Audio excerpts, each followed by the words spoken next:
Bonjour à tous et à toutes, chers adhérents de BHC. La Gemara nous raconte que Rabbi Elazar, une fois, était malade. Rabbi Yochanan vient lui rendre visite et il commence à lui poser des questions. Pourquoi tu es triste? Est-ce que parce que tu n'as pas suffisamment étudié de Torah? Alors nous avons déjà appris que la Torah, ça dépend pas combien tu as étudié. Que tu as étudié un peu, que tu as étudié beaucoup. L'essentiel, c'est que ton intention soit l'Eshem Shamaim, que tu fais ça pour Akadosh Baruch Hu. Tu es peut-être triste parce que tu n'as pas d'argent. Qu'est-ce que tu veux faire? Dans ce monde-là, on ne peut pas tout avoir. Toi, tu es un grand rabbin, tu es respecté, etc. On ne peut pas avoir tous les biens de ce monde-là. Tu es peut-être triste parce que tu n'as pas d'enfants. Écoute, moi, j'ai eu 10 enfants, ils sont tous morts. Peut-être que tu es triste parce que tu es malade. Il dit oui, et je ne veux pas être malade. Alors il dit, donne-moi la main, donne-moi ta main. Il lui donne la main, il le lève, et Rabbi Elazar guérit. Pose les commentateurs la question, si Rabbi Yochanan est tellement fort et qu'il peut guérir Rabbi Elazar tout de suite en lui donnant sa main, qu'est-ce qu'il avait besoin de poser toutes ces questions? Est-ce que tu veux, parce que tu es pauvre, parce que tu n'as pas suffisamment étudié? Donne-lui la main, lève-le, guéris-le, c'est tout. Mais là, on apprend une notion très importante dans comment aider les gens dans leurs problèmes.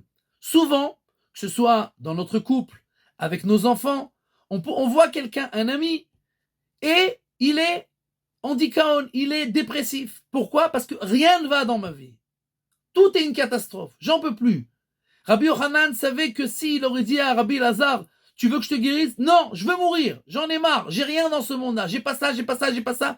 Et comme il ne sait pas expliquer qu'est-ce qui ne va pas, alors il ne veut plus rien et il ne veut plus faire d'efforts. Et comme ça, dans notre couple, comme ça, avec nos enfants, comme ça, avec nos amis qui ont des problèmes, et on ne sait pas comment réagir et comment rétablir la situation comme elle doit être. Alors, Rabbi Yochanan nous apprend, ne va pas directement, c'est quoi ton problème? Tu as plusieurs problèmes, viens on les décortique. Tu as un problème, t'arrives pas à étudier, viens je t'amène un rave qui va t'aider. Tu as faim, c'est pour ça que tu n'arrives pas à te concentrer, viens je te donne un repas à 10h, à 4h, etc. De la même manière, dans le couple, c'est pas, rien ne va plus. Si c'est comme ça, on ne pourra jamais arranger les problèmes. Donc il faut d'abord dire et mettre sur papier quels sont les problèmes. 1, 2, 3, 4. Et alors c'est beaucoup plus simple de rétablir, de corriger les erreurs. Et alors on peut arriver aussi à être dans un état d'âme où on a la force de continuer. Mais si on prend tout en un seul bloc, alors en général, on n'a plus la force de continuer. Et c'est pour ça que Rabbi Yochanan lui dit, viens, 1, 2, 3, 4, on peut s'arranger. Ok, maintenant t'es malade.